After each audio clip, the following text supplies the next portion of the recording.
Salut les Z. Non, vous ne rêvez pas, je republie la même vidéo que j'ai publiée hier. C'est exactement la même vidéo, sauf que hier en fait j'ai fait une boulette. Je n'ai pas uploadé la dernière version qui comporte un fond musical, donc je trouve ça très dommage parce qu'il y a Claude Samuel que j'en profite pour remercier dans cette petite aparté, a bien voulu m'offrir une composition pour mes vidéos, pour un accompagnement sonore, et j'ai pas uploadé la vidéo avec ce fond sonore. Sauf que maintenant, la vidéo a commencé à générer des vues, mais surtout à générer des commentaires que je trouve très intéressants et que je trouverais dommage de supprimer. Je me suis dit, ce qui pouvait être intéressant, c'est de publier la bonne version de la vidéo, donc ça ne change rien sur ce que je dis dans le fond, il y a juste cet accompagnement, musical qui est très sympa, et donc de vous demander ce que vous en pensez, puisque vous allez pouvoir comparer, pour ceux qui ont vu la vidéo, vous allez pouvoir comparer le rendu. Pour ceux qui arriveraient sur ma chaîne et directement sur cette vidéo, je vous invite à y rester et à regarder cette version de la vidéo avec le fond musical. Et dans tous les cas, à me laisser aussi un commentaire, soit sur le fond et ou donc la forme. Bon visionnage et à bientôt. Bon visionnage, c'est moche. Bonne vidéo et à bientôt. Salut les Z. Aujourd'hui dans ma vidéo, j'ai envie de parler vocabulaire et je sais que ça va vous intéresser parce qu'en général, les zèbres aiment les notions de vocabulaire. J'avais envie de revenir sur la différence, ou en tout cas pourquoi j'utilise le mot zèbre, et la différence avec surdoué, HPI, haut potentiel intellectuel, enfant précoce, et surefficient, qui est un terme que j'entends aussi de plus en plus. La différence, c'est qu'il n'y en a pas. Toutes ces terminologies évoquent le même profil qu'on va dire qui est le profil surdoué, ou moi j'aime bien aussi utiliser le mot profil atypique parce que ça englobe en fait tous les fonctionnements différents, surdoué ou pas. Pourquoi est-ce que je préfère le terme zèbre? Ce terme est pour moi plus neutre. Pourquoi il est plus neutre malgré que ça désigne un animal? Surdoué, haut potentiel, précoce, il y a toujours cette notion, et c'est dans le mot, d'une hiérarchisation entre les personnes, de supériorité, d'être au-dessus, d'être plus haut, d'être en avance. Je ne dis pas que ces termes ne sont pas exacts, mais en tout cas, chez beaucoup de surdoués, justement, cette terminologie dérange par cet aspect-là. Je ne connais pas plus modeste qu'une personne surdouée. Je crois que c'est dû au doute que nous avons, à la très grande vigilance d'inclure les autres, à cette empathie que nous avons aussi. Quand j'ai dit que je ne connais pas plus modeste qu'un surdoué, bon, c'est pas tout à fait vrai. Je vais y revenir parce que j'ai fait la connaissance de personnes quand même un peu surprenantes, mais bref. Il y a de tout dans ce monde et chez les zèbres, on n'y échappe pas non plus. Moi, je préfère la terminologie de zèbre parce que voilà, c'est un animal peut-être un peu atypique, qui a des rayures, qui ressemble à la fois au cheval mais pas, à l'âne mais pas, qui est sauvage, qui vit dans la savane, qui vit en troupeau. Enfin, il a des particularités rigolotes et puis assez distinctives en fait avec ses rayures noires et blanches. C'est tout, je ne me suis pas vraiment beaucoup plus intéressée. Le mot, je l'ai vu et il m'a plu et j'ai eu envie, ou je me suis sentie à l'aise à l'utiliser dans mes vidéos, dans ma communication avec les autres, mais pas plus que ça non plus. Mais en gros, si je devais dire je dirais plutôt zèbre plutôt que surdoué ou haut potentiel. Et d'ailleurs, j'utilise de plus en plus le mot HPI pour haut potentiel, mais le sigle en fait m'arrange assez bien parce que ok, le H veut dire haut, mais on ne le dit pas quoi. Donc il est sans doute plus précis, HPI, plus universel, il pose moins de problèmes à certaines personnes. Mais bon, les sigles, c'est un peu chiant aussi. Et puis voilà, zèbre, c'est assez rigolo, c'est fun, c'est aussi une façon de ne pas se prendre au sérieux. Le zèbre, c'est une terminologie qui a été apportée par Jeanne Siaud-Fachin, qui est une célèbre psychologue spécialiste des enfants et personnes surdouées, pour justement répondre à ce besoin, à ce manque d'appropriation du terme surdoué par les personnes concernées. Je crois qu'en ça, elle a hyper bien fait parce qu'elle a su comprendre ce besoin-là, l'entendre. Et évidemment, moi, on m'a déjà dit, il faut appeler un chat, et je suis assez d'accord avec ça, et c'est assez dans mes principes. Mais quand ça vous touche personnellement, ben, il y a des choses avec lesquelles on n'est pas hyper à l'aise, et quand on n'est pas hyper à l'aise, ben, il y a des conséquences, c'est-à-dire qu'on a plus de mal à s'accepter, à s'affirmer, etc., etc. Donc je trouve que dans le processus d'acceptation de soi, d'appropriation et un peu de coming out, si je puis dire, ben, ZEB, c'est beaucoup plus simple. Et puis si après ça permet d'utiliser une autre terminologie, ben, tant mieux, ça peut être un tremplin. Maintenant, j'ai découvert, principalement dans des groupes sur les réseaux sociaux, que ce terme crée des polémiques. Alors, je me méfie des réseaux sociaux parce que c'est vrai que ceux qui réagissent ne sont généralement pas la majorité silencieuse. Ils représentent une petite minorité et puis derrière un écran, on se sent plus fort, on se sent plus protégé. Donc on peut aussi y aller en force dans ce qu'on a à dire. J'ai été quand même surprise de la virulence que j'ai reçue quand j'ai utilisé pour la première fois ces mots-là, de zèbre, ce mot-là. Je demandais notamment au sein d'un groupe si des personnes pouvaient me recommander un ou une psychologue pour enfants zèbre.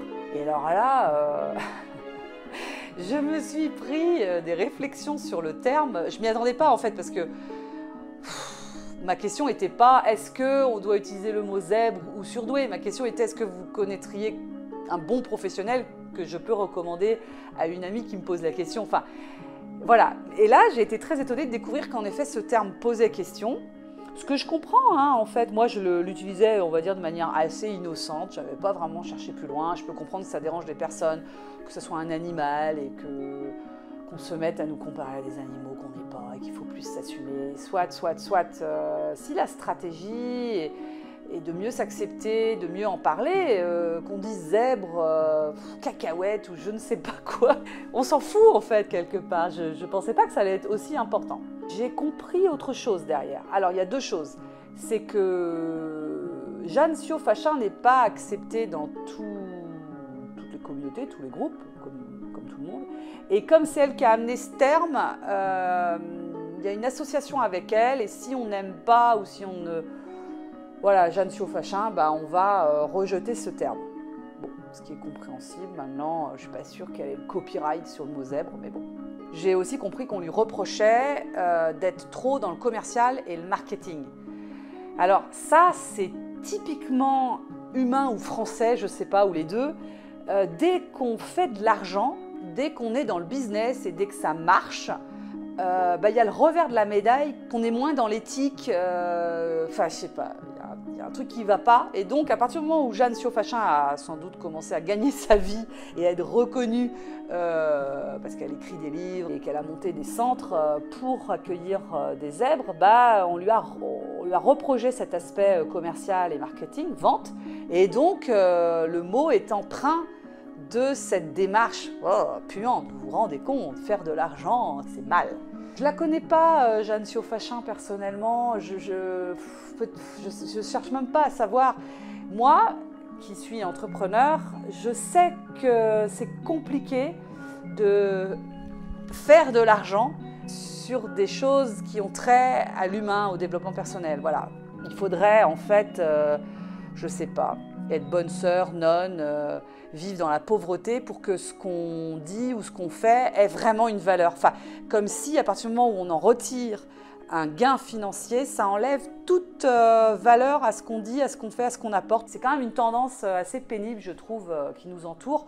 Donc je me méfie un petit peu de cette tendance-là aussi. Deuxièmement, j'ai compris aussi que ces personnes-là, qui sont identifiées au potentiel intellectuel, rejettent le mot zèbre parce qu'il englobe tous ceux qui pensent l'être, qu'ils le sont, mais qui ne le sont peut-être pas. Et donc, ça vient enlever de la valeur à ceux qui le sont vraiment. Enfin, je ne sais pas si c'est clair ce que je dis, en tout cas, ce ne sont pas mes propos, hein, c'est ceux que j'ai cru comprendre en fait. Il y a quelque chose d'assez dégradant à se dire zèbre parce que ça sous-entend qu'on n'a pas forcément passé les bilans de QI et qu'on s'auto-proclame surdoué alors que finalement on n'en sait rien.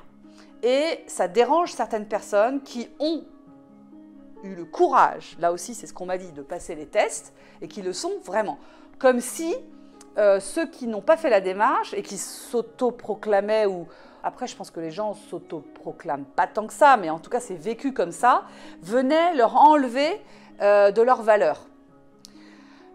Alors, quelque part je peux comprendre, parce que c'est vrai que cette démarche de passer les tests de QI, c'est une démarche qui engage beaucoup, qui demande beaucoup, donc de là à faire des catégories entre les vrais et les faux, ou ceux qui se disent mais qui ne le sont pas, et qui viennent nous piquer notre identité, notre valeur, enfin, je me dis waouh, ça devient grave, faut arrêter. C'est pour ça aussi que j'ai fait ma vidéo à l'attention des gens qui découvrent qu'ils ne sont pas zèbres, pour leur dire qu'est-ce qu'on s'en fiche, quoi. Vous faites partie de la famille. Moi, ça ne m'enlève rien que des gens passent ou non le test. Si ces personnes ont la conviction d'avoir un profil atypique et d'être HPI, qu'est-ce que ça change au monde, à ma vie? Est-ce que ça m'enlève, moi, de la valeur? Est-ce qu'il faudrait que j'ai un écusson pour dire que je suis un vrai zèbre? Ça me semble complètement ridicule. Mais bon, je ne veux pas juger et je peux comprendre que ça vient toucher l'ego, ou en tout cas quelque chose après lequel on a pu courir, et je ferai une prochaine vidéo là-dessus qui est de l'ordre de la reconnaissance. C'est en ça où le terme de zèbre est rejeté par des personnes qui se sentent dans les vrais surdoués, les vraies personnes intelligentes.